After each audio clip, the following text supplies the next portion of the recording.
up, everybody? Welcome into Between the Tackles. Michaela Vernava alongside Doug Kyde and Zach Cox at a beautiful Gillette Stadium, where we are debating whether or not the weather is nice. I think it's a perfect fall morning. I'm loving it. I feel good. I'm wearing a jacket and not sweating. That's what I look for in a good day in the fall. You guys, it's not fine. so much. It's jacket weather, though. Yeah. You know? It is jacket weather. Yeah. It's fine, though. We can't complain yet. We some behind the scenes here. We are trying to find a new spot to shoot this podcast, or else you're going to end up seeing us in parkas with the furry hoods and full. We're gonna be in full Eskimo status. Yeah, that's probably gonna happen. We're gonna have to invest in some hand warmers. Maybe like a little what's that called? The little space heater. Yeah, That'd be nice, maybe we go with that. But for now, let's just enjoy this morning. Yes. And week 7. Obviously a big game coming up, but I want to start right out of the gates talking about the litmus test that we had against the Jets, because now it's finally time. I mean, come on. After 6 weeks, Patriots are 4-2, but it hasn't been a pretty 4-2. I do think that where I'm at in terms of the litmus test, and I guess this is not on a binary scale, Zach, as you brought up last week, but this just doesn't look like a Super Bowl caliber team. And I think that that's what I've gathered out of these first 6 weeks, and barring some major turnaround, that's my takeaway. After seeing them start out the game down 14 to the Jets, giving up points like they did to McCown, Well, who is a Super Bowl team then? Yeah, that's what I was just going to say. And because, is there just not going to be a Super Bowl this year? No, I mean, I think the Chiefs no Super Bowl definitely, teams. even though they lost to the Steelers, Right. I still think they look really good, and I don't see the Patriots being able to contend with them down the road. But Really? you do bring You don't? up a good. Why is that shocking? Because, I disagree. That's just, you don't see them competing with the Chiefs moving forward. That's I think they'd have a hard time, yeah. Well, I have said this about the Chiefs from right after week 2. Okay. But so obviously they lost them in week 1, but a lot of stuff happens over a if they are giving up points and yardage like they are to quarterbacks, Alex Smith has been really, really good. I know a lot of people don't like to hear that for some reason, still don't.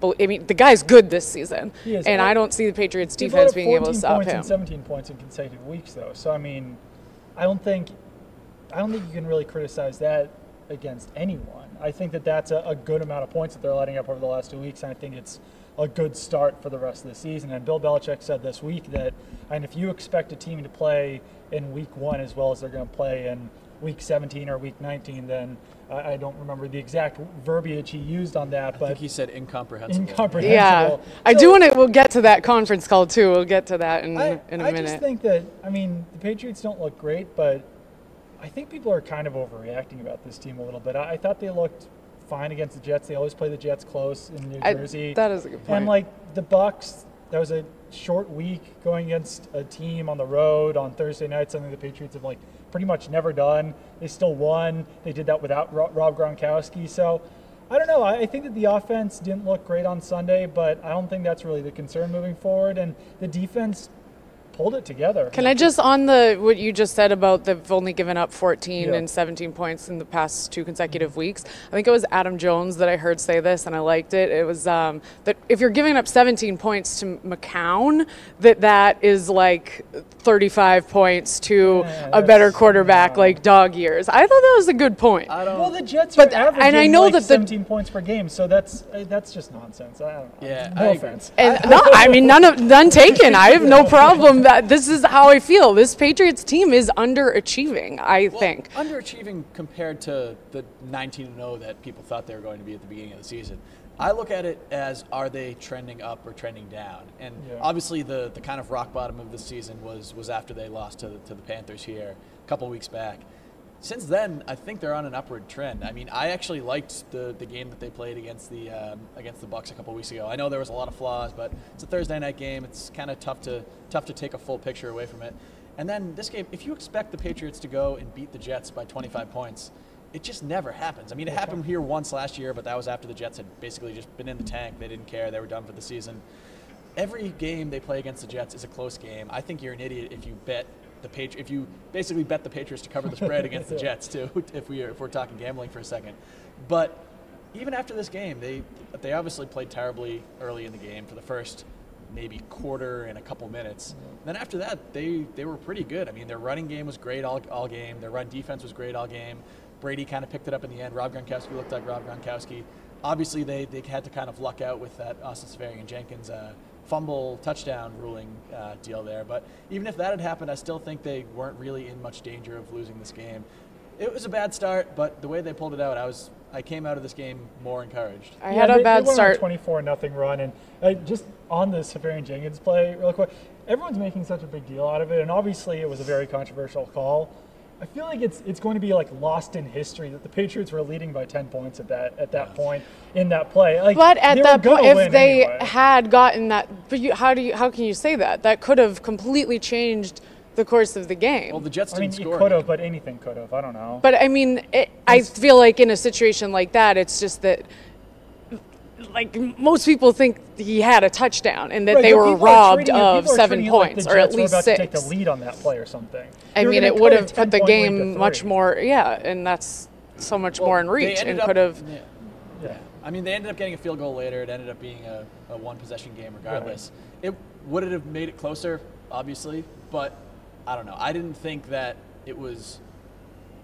I didn't think the Patriots were in dire straits at that point, even if that touchdown would have gone through. Because they only bled less than 2 minutes off the clock on their next drive anyway. So the Jets 100% had more chances to score at that point. When did that play happen? It was around like the 8-minute mark or something. Like that, yeah. So, I mean, there's a lot of game left at that point. I don't know. I just think that people are treating it like the Jets would have won if they had scored that touchdown or something, when it still would have been a 3-point game at that point.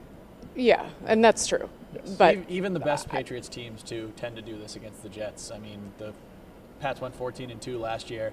They really needed a kind of late fluke kind of deal like this to beat the Jets down at MetLife Stadium. They only won by 5 last year, and that team obviously was pretty dominant for the entire season. So this is going to happen when these two teams play each other, and I'm more encouraged than I was a couple weeks ago. Yeah. So here's the thing. Stephon Gilmore, obviously that surprise concussion that we didn't know anything about until we found out that he wasn't going to be playing in the game.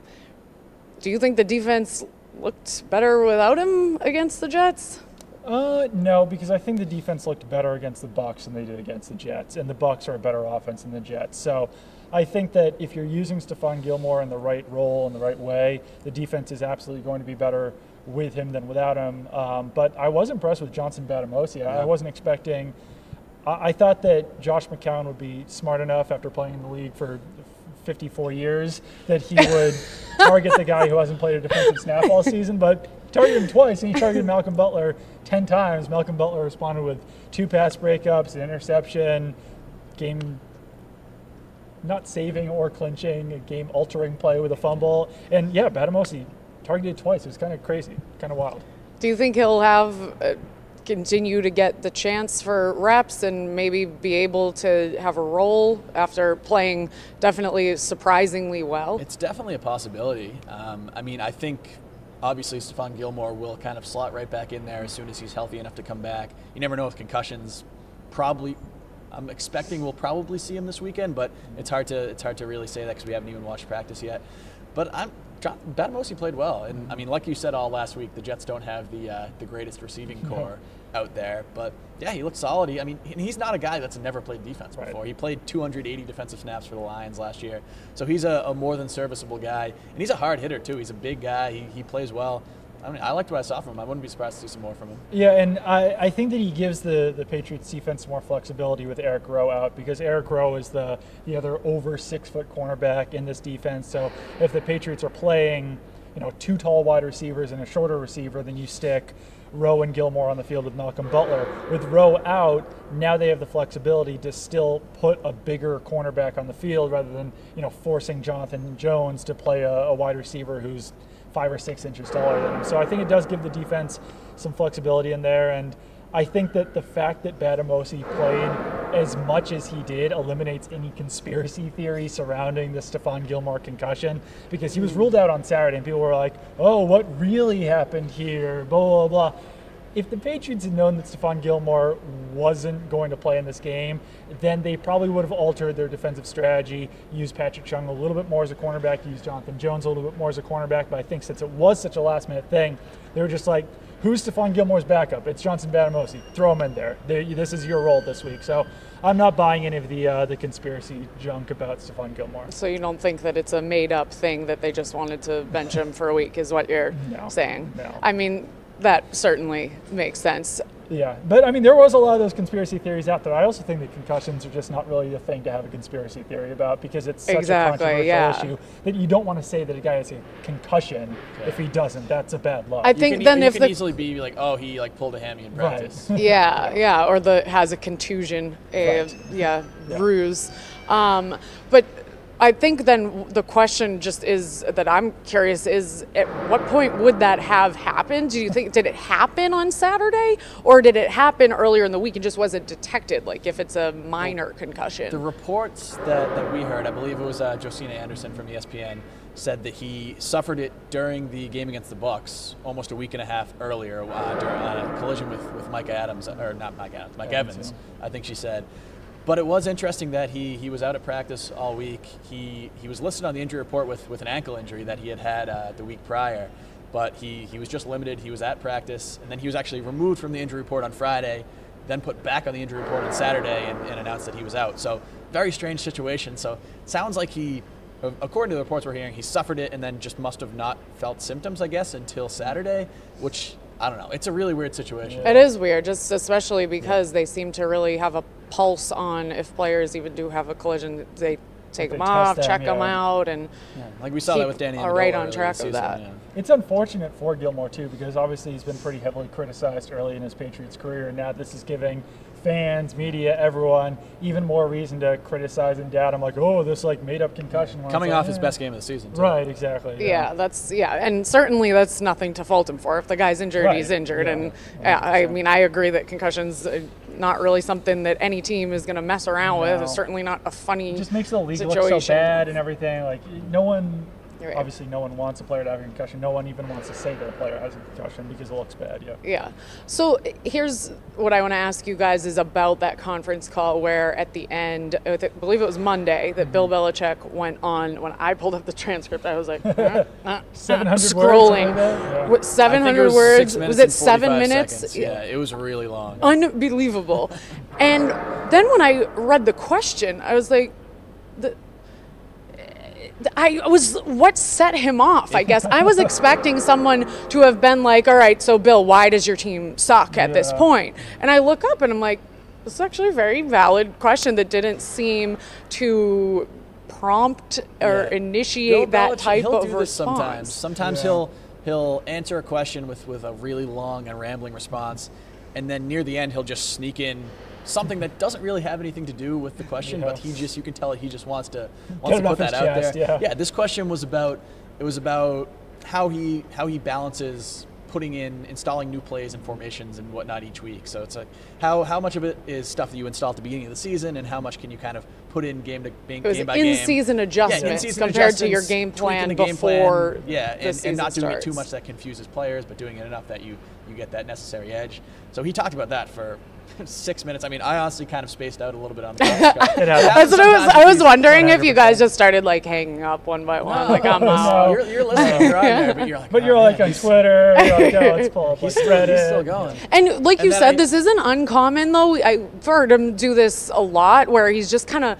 filibustering. You can tell he just doesn't want to be asked any more questions, or maybe is trying to avoid some follow-ups on other things. But the strange part was that how he just dug into how incomprehensible it is. Incomprehensible snapped me back in. I was still listening. He says, "This is just." I'm like, wait. What he said it a couple times too. It's incomprehensible that we could think. And then got to his point. So it was kind of nice because it allowed you to snap back in. And then he got his It's like telling you to wake up. One interesting thing, just also, is that they actually announced it was the last question before he started answering that. Yeah. So he wanted to go on that. That is strange. Yeah, so he just like a vent sesh. He just really needed to get it off his chest. So what he actually, for people who hadn't heard it or read about it, what he said was incomprehensible was to expect the Patriots to be basically playing the way that they played in Super Bowl 51 now. Even 6 weeks into the season, even after this team has been together for months and months now, he still says it's a constant building process, and to expect the team to be at week 19 status in week 6 or 7 is incomprehensible. Okay, and this is what is incomprehensible to me, is to be hearing Bill Belichick, of all people, say something like that. And I know that guy, what is the saying, has already forgotten more about football than I'll ever know. And I don't doubt him. In Bill, I trust. I think that he is a phenomenal coach. I don't think there are many people out there that don't. But it's incomprehensible to me when he has had teams that have been that great right out of the gates, coming off a good season. It's not like they're in training camp. They're 6 weeks into the season. They had a preseason. They had the whole spring.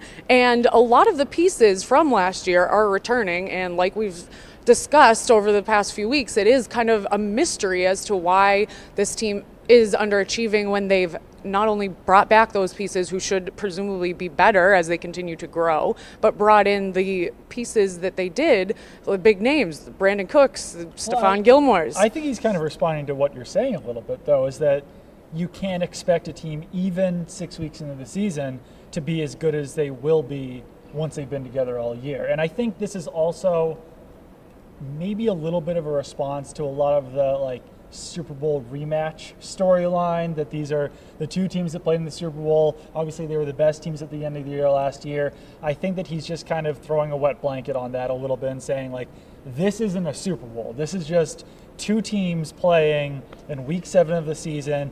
Neither team is as good as they were last year. Neither team is as good as they could be in week 21 this year in the Super Bowl. So I think that that's part of it. He's just kind of throwing the wet blanket on that and saying, don't expect this to be a Super Bowl rematch because these teams aren't in the Super Bowl. So you think he was addressing this upcoming game specifically? I think he was. Yeah. Bill Belichick is a media master for as much crap as people give him for all of that thing. He knows what he's doing, and we've even been able to see it when every time a reporter has tried to kind of contrast or compare and contrast this Falcons team to last year's Falcons team, because they're pretty much the same team. Yeah. But there's been a lot of questions. So now Steve Sarkisian is the offensive coordinator. How is his system different from what Kyle Shanahan was running last year?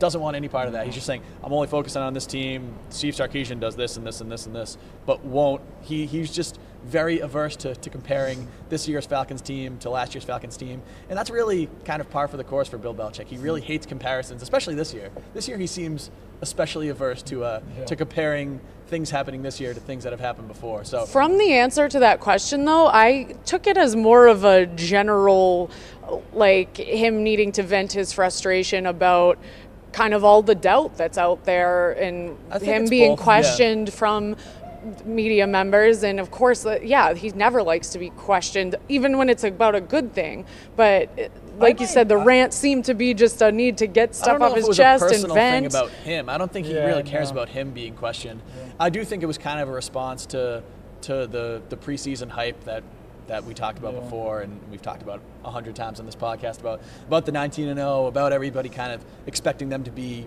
unanimous Super Bowl favorites or whatnot. I think it was just him saying, you guys set those expectations. These aren't the expectations we set for our team. We know that we are not as good as right now as we will be in late January or mid-February.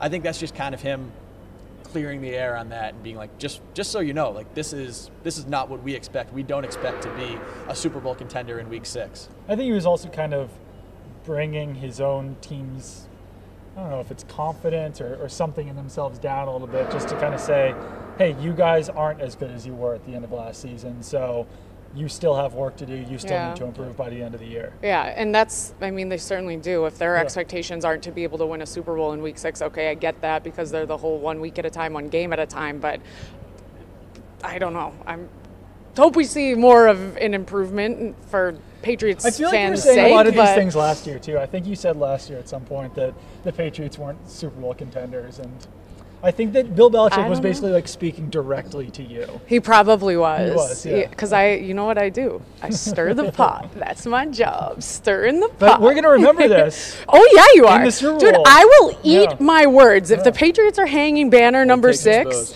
next season, I 100% mark it. So what's the time on this? We can put a little fireworks effect or something so we can go back and easily find it. I swear, I will eat my words.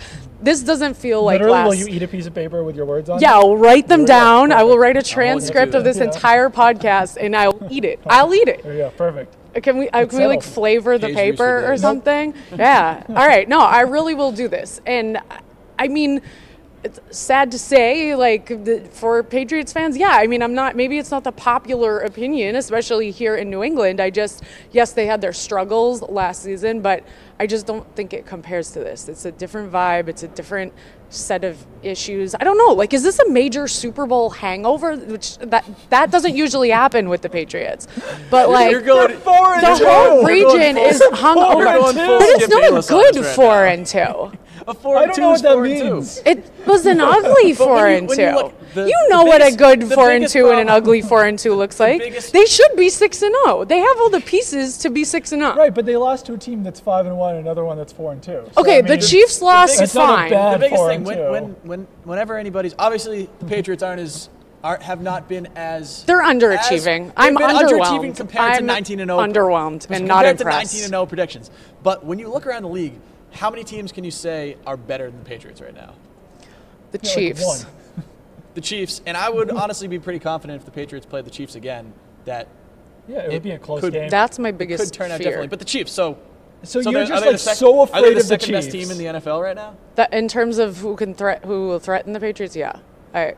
Being the second best team in the NFL through 6 weeks isn't too bad. But it's still highly underachieving what the goals were for the season and what the expectation. It's not, but I'm just calling it like I see it. It's the truth. Yeah, 4-2, especially an ugly 4-2, is not good enough for this team. I'm disappointed. I don't know. They're not. Maybe they're taking days off in there. I don't know. No days off. Like it's just not what I expected to see from this team this season. And I thought that by this week, when it comes to litmus tests, we would have seen a turnaround by now. And I know we're trending in the right direction, but I like to see a big 180. Yeah. I would like to see Matt Patricia out there with a Goodell clown T-shirt. No, on the sideline. I want anyone that's inactive on the defense to be wearing the Matt Patricia sweatshirts. I don't know. Let's get something going. They need a little life. You are off the rails. I don't know where that went. That was a dark. I don't either. So what are we? But that's my only proposal for a solution. This week, Super Bowl rematch. Even though the Patriots don't want to call it a Super Bowl rematch, what do you want to see? What do we want to see that would make this would kind of up your confidence a little bit? Blow your tops off right now. I definitely think the Patriots are gonna win on Sunday. I do, because that doesn't. Blow my first of all, well, disappointing. That's a terrible take. Because I've been so on the other side of the coin here, and now I'm flipping the coin over. Yep. Now we're tails. Okay. I do think I'm very confident in the Patriots' ability. Yeah, we were on heads. Ability to win this game. First of all, the Falcons coming off losses to the other two AFC East teams, the Dolphins and the Bills. Dolphins, not surprised. Bills, decent. Were surprised or weren't surprised by the Dolphins? Was. Okay. No, was. Yeah, that's what I meant. Okay. Thank you. Thank you. I would not have wanted that to go uncorrected. Yes. I appreciate that, Doug. Sometimes when you get stirring, you get lost in the sauce and whatever. But anyway, yeah. Also good to know that we're stirring sauce. I didn't know what we were stirring. Yeah, so this whole podcast is sauce. I was imagining stew, but I was picturing like a cake batter. Oh, we could, yeah. But then we'd have to bake it, and I don't know. Yeah. Anyway, you just got to keep stirring. I'm so off track now. The Patriots are only favored by 3 points in this game, and that's something I tweeted out that I'm kind of surprised by. And a lot of people, the people like you on Twitter, were like, "They're favored in this game? How are they favored?" No, I'm definitely and they not say it like that too. They type it like that. They're like, "They're favored." Dude, I don't A, type like that, or B, talk like that. And I'm not surprised that they're favored. And I'm also not surprised that it's this decently small line. Well, okay, and so I think that they'll cover it. A 3-point line at Gillette Stadium means that Vegas, or whoever's making this line, thinks that the Patriots and the Falcons are perfectly equal because, like, playing at home gives you 3 points. Do you think the Patriots and Falcons are the same level right now, the same quality? It's a tough one. I do not. I do not. I would have to say I don't either. Worse teams, yes. And they've stayed close to bad teams too. I also think this is a big part of this for me is that the hype and desire for revenge and I mean, I feel like if I'm Matt Ryan, I'm still frozen in time to when my shoelaces are untied during overtime before the game's already over, because you know you're not even getting in there for that final drive. And they're probably so furious, as I know I would be. They're going to come in here, they're going to see the fifth banner, and it's just going to be too much, and they're just going to combust. They're just going to short circuit the way I'm about to right now. That can really go two directions with that kind of revenge factor. You can either have a super hyper motivated team that's coming in and say, they embarrassed us in the Super Bowl, we have to turn around and do the same thing. Or it can just, like you said, it can just stick in their head. Oh man, like Patriots are up 7-0. Like, remember what they did to us in the Super Bowl? Like, and they could just fall apart. I don't know which direction. Yeah, I think they're really going to psych themselves out. Second than first. I think the fact that they lost to the Dolphins, I think that if they were going into this game with confidence and that revenge factor, it would be much scarier. But the fact that they're demoralized after losing to the Dolphins, they're coming in trying to avenge that loss, try to avenge the Super Bowl. Maybe they're just avenging too many things. Yeah, no, definitely agree with that. I do think that, a confidence factor would be definitely different. So we don't know the status of Stephon Gilmore, but if he is able to go on Sunday, do you think he will be tasked with covering Julio Jones? He should. He should, yeah. A little late, but tonight I'm going to look back to see how the Patriots covered Julio Jones in the Super Bowl. We definitely saw Logan Ryan on him at times. We saw Eric Rowe on him at times. So if they were putting Eric Rowe on Julio Jones, you would think that they do want that bigger, more physical cornerback in there, and that probably would be Stephon Gilmore in this game. So the Patriots certainly have to hope he's healthy, because otherwise that means either putting Malcolm Butler on him, and Malcolm Butler is quite a bit shorter than him, or Johnson Batamosi, and we've seen a whole lot of help from safeties over the Butler top. has struggled with some of the taller receivers so far this season. So if Gilmore is in, do you think we'll see them stick with him with just man-to-man the way they did against the Bucs? It could be a similar thing that you saw with Mike Evans a couple weeks ago. But the Patriots actually did a relatively good job of limiting Julio Jones in the Super Bowl. I mean, it's kind of weird to say because he had 2 or 3 phenomenal catches. I think he finished with 87 receiving yards. But he was only targeted 4 times, which means the Patriots were blanketing him pretty well throughout most of the game. And throughout the first 6 weeks of the season, 5 games, the Falcons have only played 5 games. Julio Jones really hasn't been that much of a factor so far. He's been unusually quiet. I just took a look at the Falcons for a story I wrote this morning.